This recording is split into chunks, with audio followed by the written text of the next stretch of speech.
Hello everybody. Lokayan I S academy मध्ये तुमचे स्वागत. आज आपला विषय अत्यंत महत्वाचा आहे. नुकतीच राज्यसेवा मुख्य परीक्षा पहिली लेखी लेखी डिस्क्रिप्टिव्ह परीक्षा पार पडली आहे. कसे आले पेपर, काय विचारलं होतं, त्यातल्या GS1 मध्ये सामान्य अध्ययन एक, इतिहास, कला व संस्कृती, जगाचा इतिहास या विभागावर काय प्रश्न विचारले गेले आणि त्याचं थोडक्यात उत्तर काय असू शकेल, त्याची लेव्हल कुठल्या लेव्हलची होती, स्वरूपाची होती, याचा आढावा आपण घेऊ. तर स्टे ट्यून्ड, जाऊ नका. आपण हे सगळ्याच आढावा थोडक्या वेळात घेऊ आणि त्यातनं तुम्हाला येणाऱ्या काळामध्ये कशा प्रकारचे प्रश्न अपेक्षित आहे, कुठल्या लेव्हलवरचा अभ्यास करणं अपेक्षित आहे, हे तुम्हाला नक्की लक्षात त्याच्यामुळे येईल. आणि बाकी अभ्यासासाठी आपल्या नोट्स आणि आपला कसा उपयोग होऊ शकतो हे मी शेवटी तुम्हाला सांगेलच. बघूयात, पहिलाच प्रश्न बघूयात. सेक्शन ए मध्ये भारताचा सांस्कृतिक वारसा या संदर्भात आपणास काय माहिती आहे. इंग्लिशमध्ये बघूयात.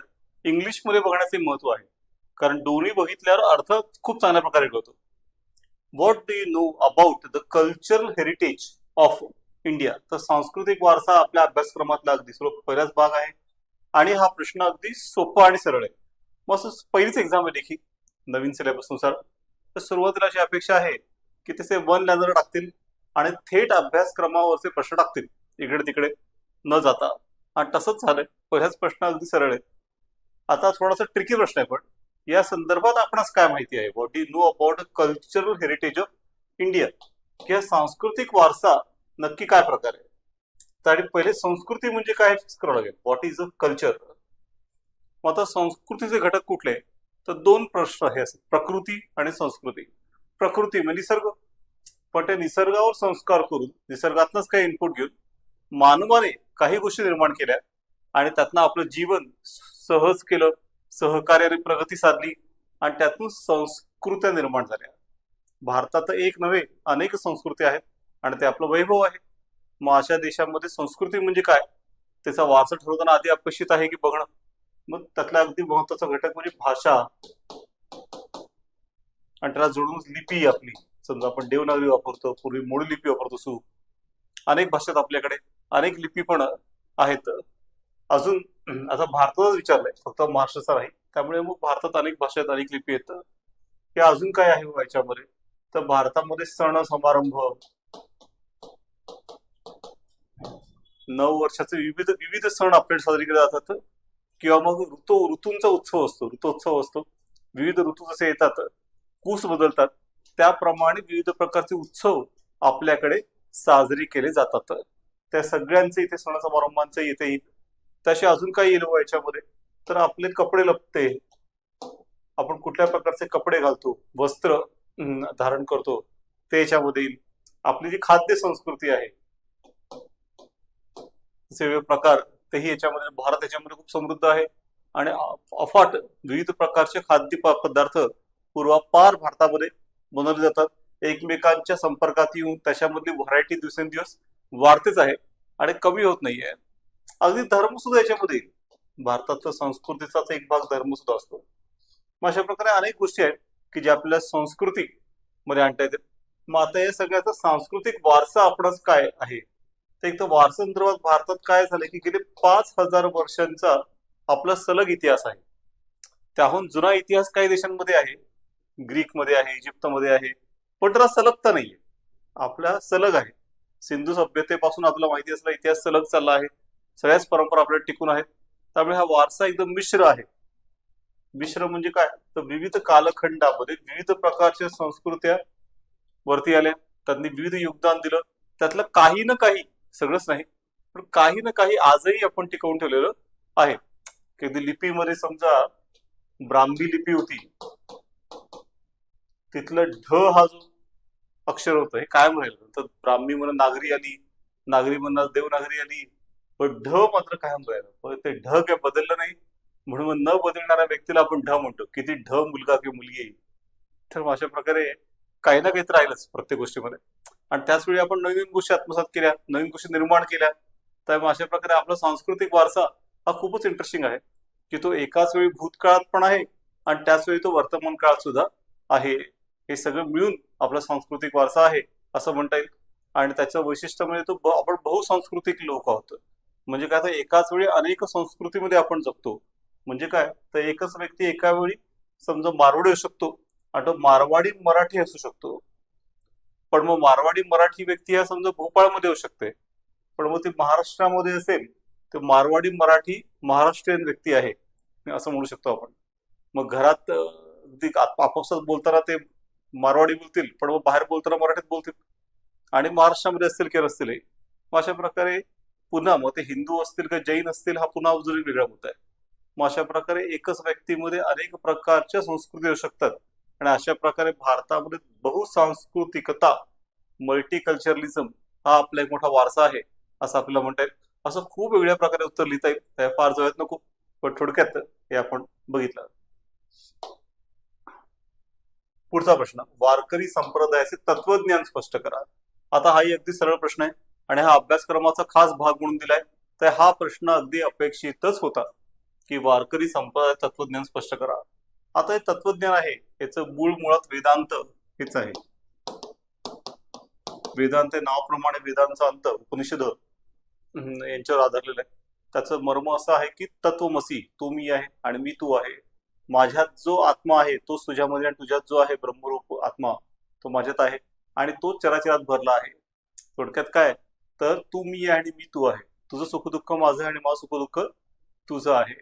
हे ज्याला एकदा कळलं तो कुठल्याही प्रकारचा भेदभाव मानत नाही. स्त्री पुरुष भेदभाव, लहान मोठे, गरीब श्रीमंत, माणसा माणसामध्ये कुठल्याही प्रकारची विभागणी करणं त्याला मान्य होत नाही. आपण सर्व आत्मस्वरूप आहोत आणि त्या परमात्म्याचा एक भाग आहोत.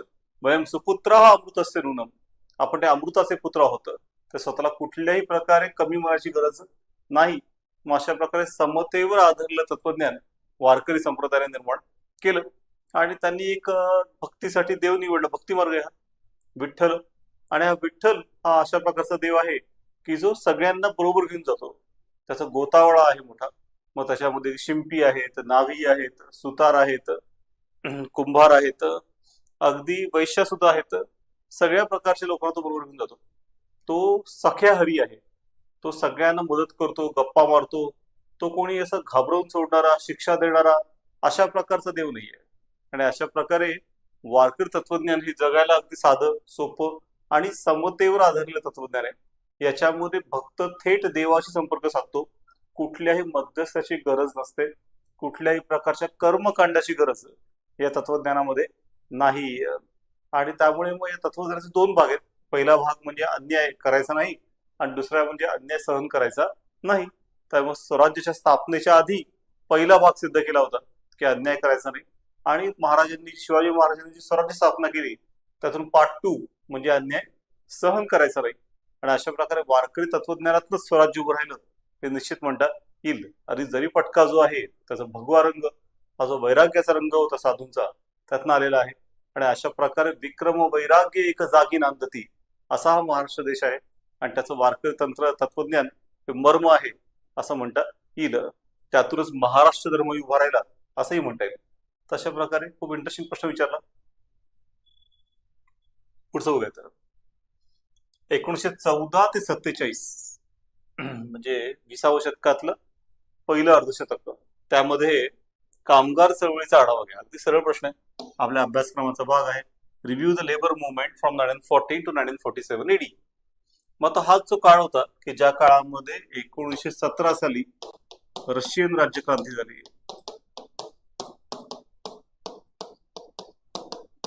आणि तिचा मोठा प्रभाव जगातल्या तरुणांवर, कामगारांवर पडला. जगात पहिल्यांदा कामगारांचं राज्य आलं.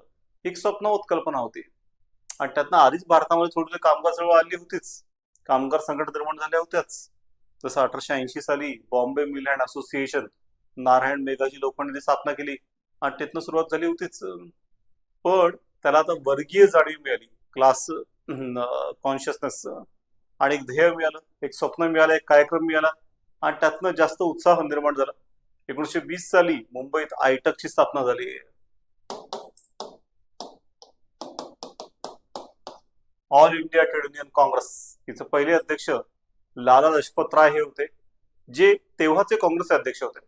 आणि अशा प्रकारे काँग्रेसची असोसिएटच होती आयटक. पण लवकरच कम्युनिस्ट पक्ष पुढे आला. त्यांचा कामगार हा वर्ग हा तो पाया होता. त्यांचं खास तंत्र होतं की कसं कामगार वर्गामध्ये हातपाय पसरायचे, जरा आपलंसं करून घ्यायचं, लढायची साधनं द्यायची, संप घडवून आणायचे.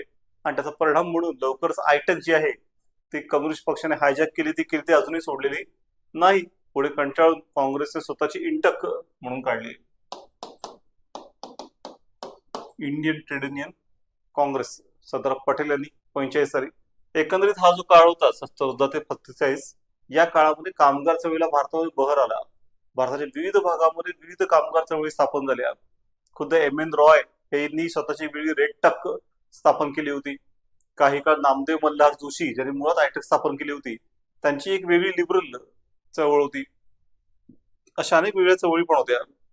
हाच काळ होता की ज्याच्यामध्ये काय झालं की स्वातंत्र्य चळवळ आणि कामगार चळवळ हे अनेक वेळा एकत्रितरित्या त्यांनी काम केलंय आणि त्यातनं स्वातंत्र्य चळवळीला धार आली. उत्तम उदाहरण म्हणजे मुंबईमध्ये बाबू गेनू याचं बलिदान. बाबू गेनू हा गिरणी कामगार मुंबईतला, आणि तो एका मालुसरे नावाच्या गटामध्ये होता, तानाजी मालुसरे, आणि त्याने ब्रिटिश कापडाच्या ट्रक पुढे झोपला आणि ट्रक त्याने अंगावरून नेलाय, बलिदान दिलंय. अशा एका कामगारच्या बलिदानाने चळवळ गाजली. अशा प्रकारे कामगार जोवर हा साथ दिली. त्याने 1928 साली सायमन कमिशनच्या विरोधात अनेक संप केले. कम्युनिस्ट पक्षाने जो हिरो दिला भगत सिंग, त्याची मोठी प्रेरणा या चळवळीला या काळामध्ये मिळाली आहे. पण दुसरीकडे चळवळीची काही दुर्बलता अशी होती की मुळातच भारतात औद्योगिकरण फार मोठं झालं नव्हतं. त्यावेळी काही ठराविक शहरांमध्ये जसं मुंबई असेल, बेंगलोर असेल, कलकत्ता असेल, या ठिकाणी कामगार खऱ्या अर्थाने होते. सगळ्या खेड्यापाड्यात कामगार ज्याला म्हणतात प्रॉपर त्या प्रकारचे कामगार नव्हते. त्या वर्गीय जाणीव ही तितकीशी स्ट्रॉंग नव्हती. त्याशी जाती संघर्ष, वर्ण जाणीव हे जास्त स्ट्रॉंग भारतामध्ये कायमच राहिले आहेत. आणि त्यामुळे जरी साम्यवादी चळवळ आली तरी ती कधी पकड घेऊ शकली नाही, हे तितकंच खरं आहे. याच काळामध्ये कामगार मंत्री म्हणून डॉक्टर आंबेडकर यांनीही काम केलं केंद्रामध्ये, आणि त्यांनी कामगारांची स्थिती सुधारण्यासाठी आपल्या परीने प्रयत्न केले. तर हे वैशिष्ट्य आहे. असं खूप काही लिहिता येईल या काळाबद्दल. पुढचा प्रश्न, 46च्या भारतीय नौदलातील नाविकांच्या उठावाविषयी आपणास काय माहिती आहे? What do you know about 1946 Indian naval mutiny? आता हा इतिहासाचा असा एक भाग आहे ज्याच्यावर रिलेटिव्हली कमी प्रकाश टाकला गेला किंवा रिसेंटली याचं महत्व वाढलंय. अगदी युपीएससी परीक्षेमध्ये हा प्रश्न येऊन गेलेला आहे. याच्यावर मी खास व्हिडिओही मागेच या परीक्षेच्या आधीच बनवला होता, तोही आपल्या चॅनलवर उपलब्ध आहे, बघू शकता. तर हा खूप इंटरेस्टिंग उठाव होता, नाविकांचा उठाव, की मुंबईमध्ये तलवार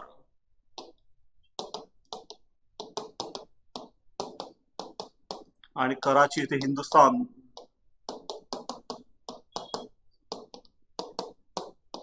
या बोटींवर या उठावाची सुरुवात झाली. नौदलाची बोटी होत्या. सुरुवातीच्या मागण्या साध्या होत्या.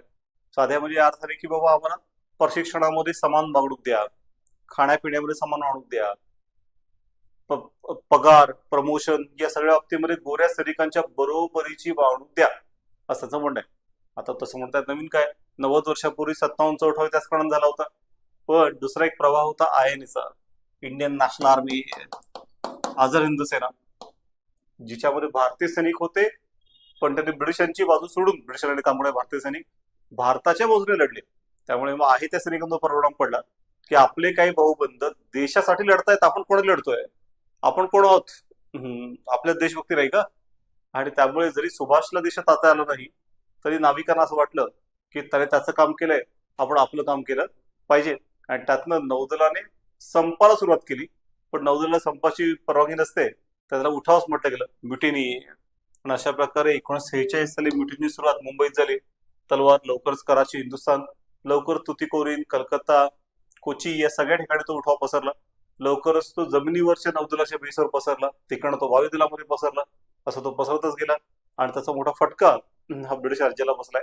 त्या काळच्या प्रमुख पक्षांनी, म्हणजे काँग्रेस असो वा मुस्लिम लीग, यांनी या उठावाला पाठिंबा दिलेला नाही.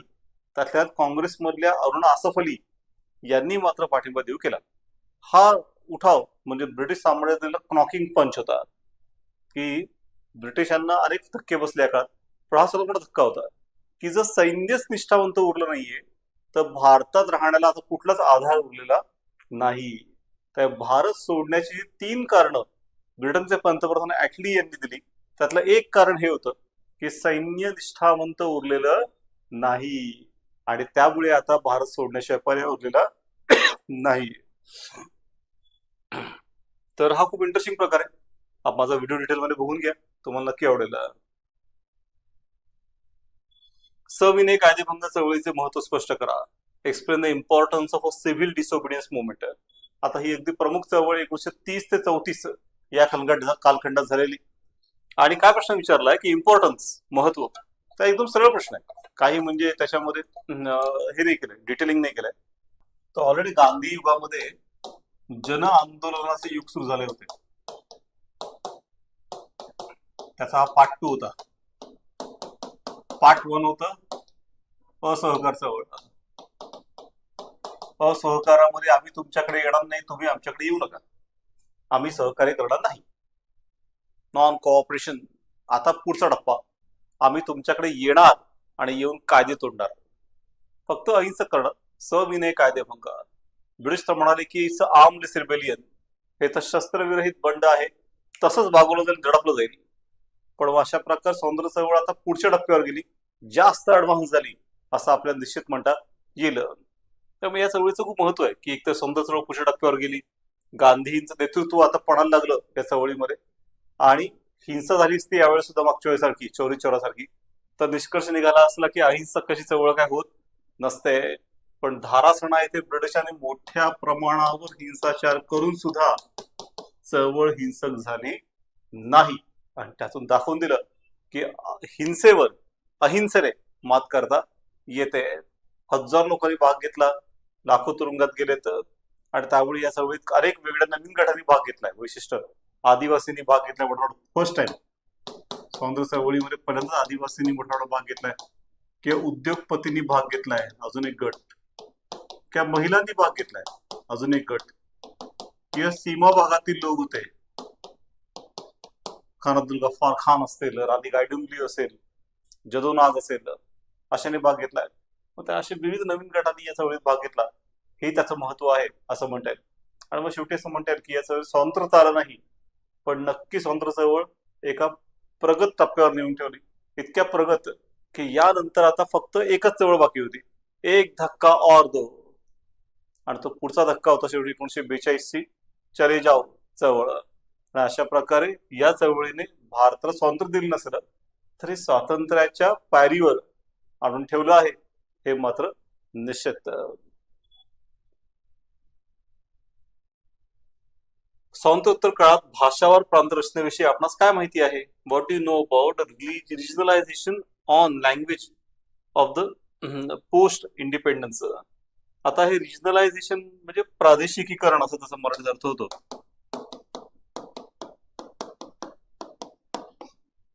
प्रांतिकीकरण आणि प्रादेशिकीकरण वेगळे आहे ऍक्च्युली.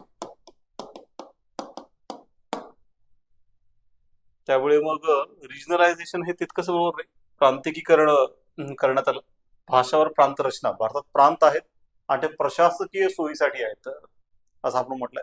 मग सुरुवातीला ब्रिटिशांनी जी स्थापन केले होते प्रांत, ते हॉचपॉच होते. मुंबई प्रांत म्हणजे कसा होता, तर उत्तर कर्नाटक, पश्चिम महाराष्ट्र, गुजरात, सिंध आणि आफ्रिकेतला काही भाग, एडन, असा हॉचपॉच होता. त्याच्यामध्ये मराठी भाषा, कन्नड भाषा, गुजराती भाषा, सिंधी भाषा आणि आफ्रिकेतली भाषा पण होती. अशा सगळ्या इंटरेस्टिंग एकाच भाषा होत्या. मग हे काही सुटेबल नव्हतं. ब्रिटिशांनी कसं चालवून घेतलं, त्यांचं राज्यकारभार असाही काही खास नव्हता. पण मग स्वातंत्र्यानंतर प्रश्न उभारला की कशा प्रकारे आपली रचना असली पाहिजे, धर्म आधारित करायची नाही हे निश्चित होतं. का आता ऑलरेडी फाळणी दिली होती. आणि त्यामुळे आजही भारतातलं एकही राज्य धर्म या आधारे आपण स्थापन केलेलं नाही. मग त्याच्याऐवजी भाषावर प्रांतरचना करा अशी मागणी पूर्वीपासून होती.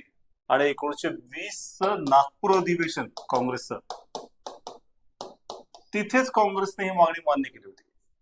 गांधींना आता ही मागणी पूर्ण मान्य होती, इतरांनी मान्य केली होती. पण स्वातंत्र्य मिळालं ते फाळणी झाल्यामुळे त्यांना भीती वाटली की असं काय भाषा करायला लागलो तर त्यातनं उपराष्ट्रवाद वाढायला लागेल आणि उपराष्ट्रवादाचं रूपांतर राष्ट्रवादामध्ये होऊ शकेल. का तर तशी शक्यता वाटतेच ना. महाराष्ट्र नाव होते समजा आपलं राज्य, मग महाराष्ट्र सरळ अर्थ होतो की महान राष्ट्र. मग जर आपण महान आहोत तर भारत लहान आहे, आपण राष्ट्र आहोत मग भारत राज्य आहे, मग असं कोणी म्हटलं तर कसं व्हायचं मग. तर मग घाबरून हे जे मुख्य नेते होते ते काय तयार होईनात. मग तेव्हा लोक म्हणाले की असं कसं काय, आधी सांगितलं की करणार, स्वातंत्र्य मिळाल्यावर तोंडाला पानं पुसताय.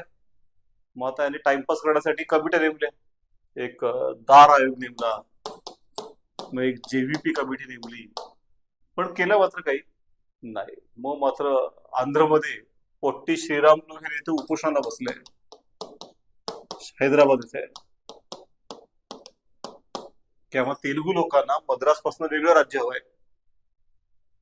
लक्ष दिलं नाही पंतप्रधान नेहरूंनी. मात्र शेवटी उपोषणामध्ये पोट्टी श्रीरामुलू यांचा मृत्यू झालं. मोठी दंगल उसळली, जाळपोळ झाली, इतकं मोठा हे झाला दंगा की शेवटी नेहरूंनी घोषणा केली 53 साली की आंध्र प्रदेश हे भारतातलं पहिलं भाषावर प्रांत किंवा राज्य, आणि मग एक राज्य स्थापन झालं. मग आता बाकीचे म्हणाले आम्ही काय घडवून मारलंय. त्यामुळे 1953 साली शेवटी एक भाषावार प्रांत रचनेसाठी एक भाषिक पुनर्रचना आयोग, राज्य पुनर्रचना आयोग जो आहे तो स्थापन केला. त्याचे फाजल अली हे अध्यक्ष होते. आणि मग त्यांनी 55 साली अहवाल दिला आणि त्यानुसार 1 नोव्हेंबर 1956 रोजी 14 विविध प्रांत तयार केले गेले भाषिक आधारे. त्याचीच वाटणी होता 27 झाले आहेत. मग ही सगळी स्टोरी आहे ही थोडक्यात आपल्या इथे लिहावी लागेल. सरळ प्रश्न आहे, फार गुंतागुंतीचा नाहीये.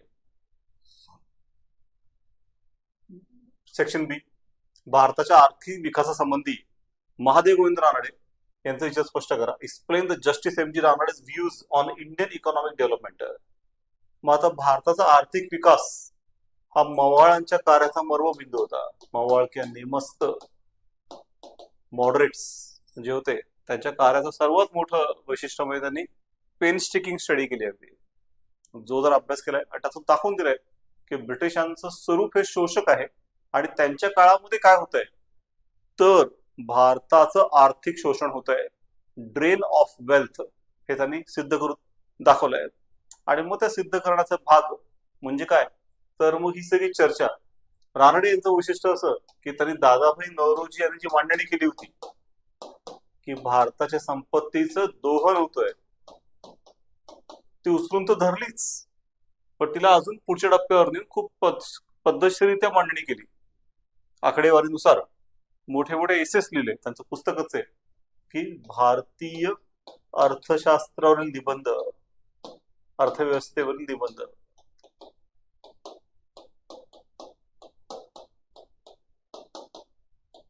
Ages on Indian economics.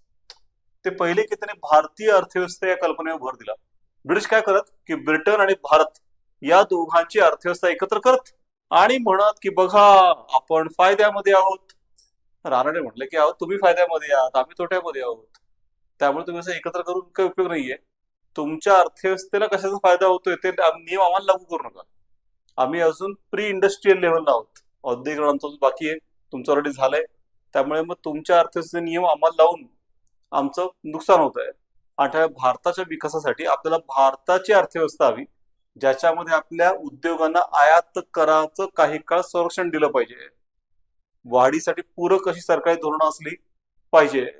आणि तशा प्रकारे जेव्हा आपण काही काळ करू तेव्हा कुठे भारतीय अर्थव्यवस्था सक्षम होईल की जी जागतिक अर्थव्यवस्थेमध्ये स्पर्धात्मकते उभं राहू शकेल, असं त्यांनी ठामपणे मागणी केली. या सगळ्यामुळेच रानडे यांना भारतीय अर्थशास्त्राचे जनक असं म्हटलंय. विकासाबद्दल त्यांनी ठाम मुद्दा मांडला की विकास करायचा असेल तर we should take a approach of political economics.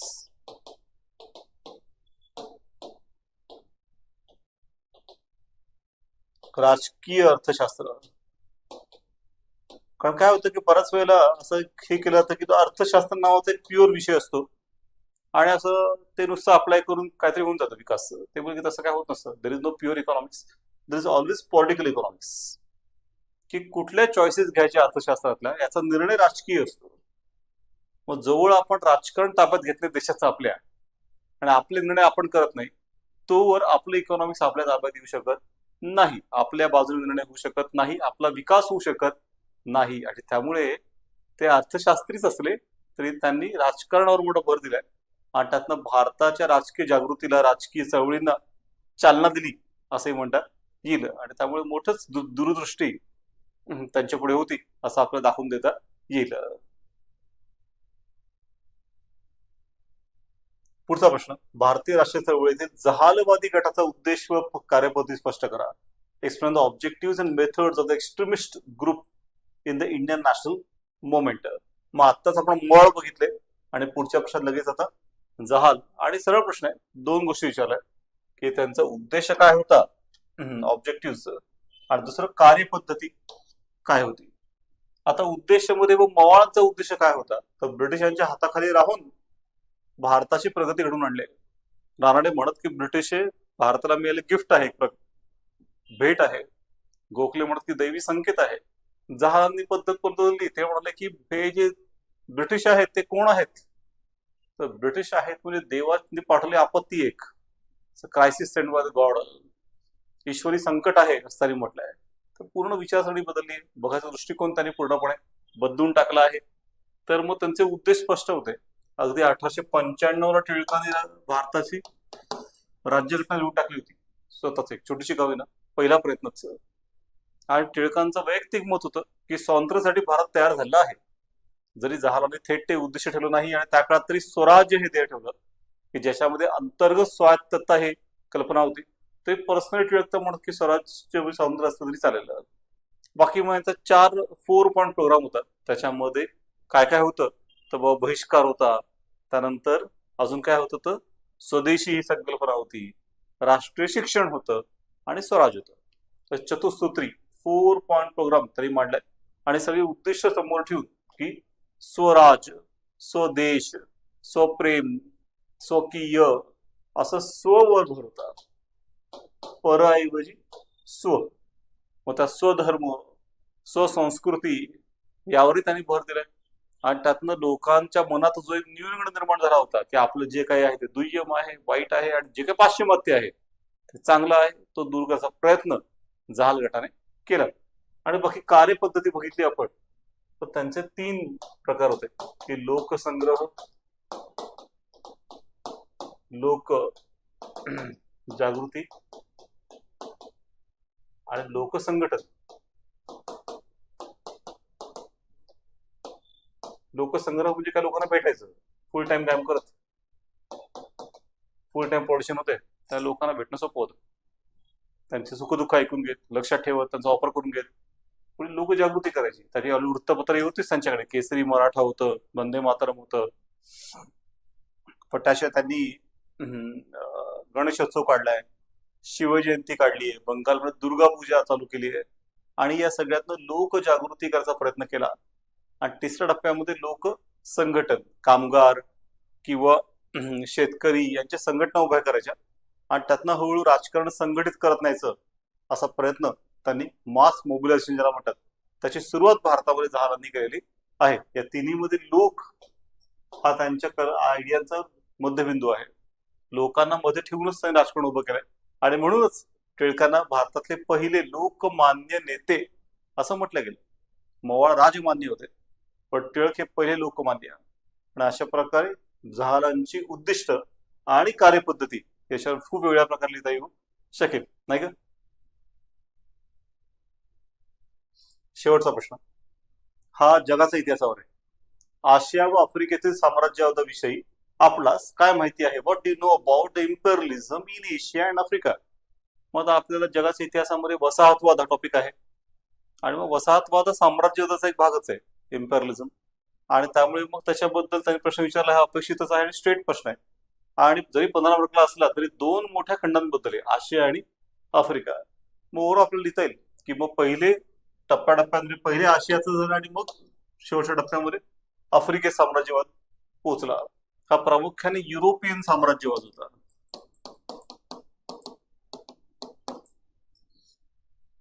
आणि याला नव साम्राज्यवाद असंही म्हणतात.